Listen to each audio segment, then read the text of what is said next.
Hello everyone, welcome back to the channel.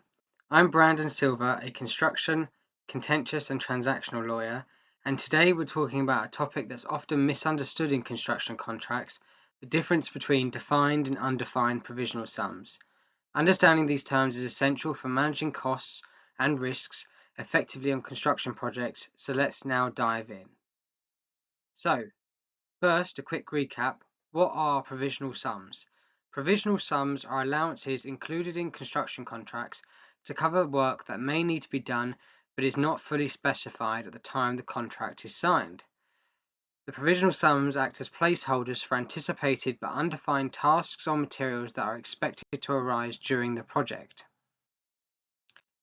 So, having now understood what a provisional sum is, it's now important to look at the two different types of provisional sum, defined and undefined. This distinction is important because it affects the contractor's obligations, pricing, and how risk is allocated. Let's now look at each type more closely. So the Royal Institute of Chartered Surveyors new measurement rules categorizes provisional sums as being either defined or undefined. The rules provide guidelines on details to be included within a contract for provisional sums to be categorized as defined. So, in order for provisional sums to be considered as defined, the rules suggest that the following should be included. Number 1, a description of the nature and construction of the work. Number 2, a statement of how and where the work is to be fixed to the building and what other work is to be fixed thereto.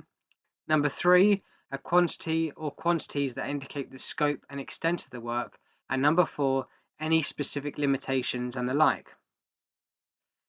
Undefined provisional sums are those that fall outside of the above parameters. So if the above detail is not provided, then the provisional sum will be categorized as undefined.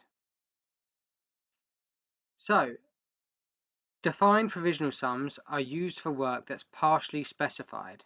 While the exact cost and precise details aren't confirmed at the time of contracting, the general nature and scope of the work are understood. By way of example, a project might include a defined provisional sum for landscaping, specifying that certain areas will require turfing and planting, but leaving the final plant types and layout flexible. Because there's a basic outline of the work, defined provisional sums reduce the level of uncertainty compared to undefined sums. It helps both parties prepare for the potential scope and budget impact. On the other hand, you've got undefined provisional sums. Now these cover works that fall outside of the parameters I just mentioned, where there's not that level of detail. In this instance, no scope is known.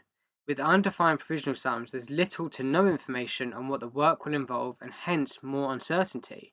This could apply to items like unforeseen structural repairs that may be necessary but can only be assessed once the project begins. So why does the distinction matter? Well, defined provisional sums, the contractor is deemed to have allowed for them in their programming, planning and pricing preliminaries. This means that they would be entitled to no extension of time for undertaking work in respect of the defined provisional sum and no entitlement to claim additional preliminaries.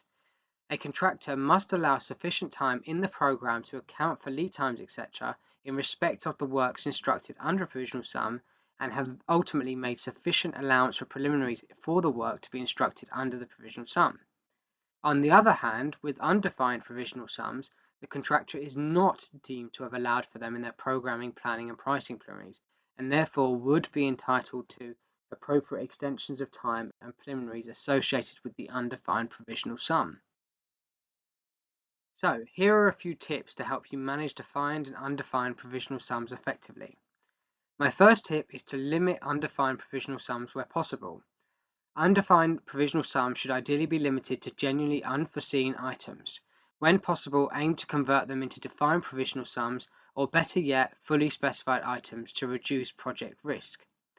Number 2, clear documentation and scope for defined sums. For defined provisional sums, make sure the scope is clearly outlined. Document what is expected to fall under the sum, even if the specifics will be confirmed later. Number 3, regular communication. Throughout the project, keep communication open between the client, contractor, and design team. This is especially important when finalizing the scope of works, as the scope of provisional sums to avoid surprises or disputes.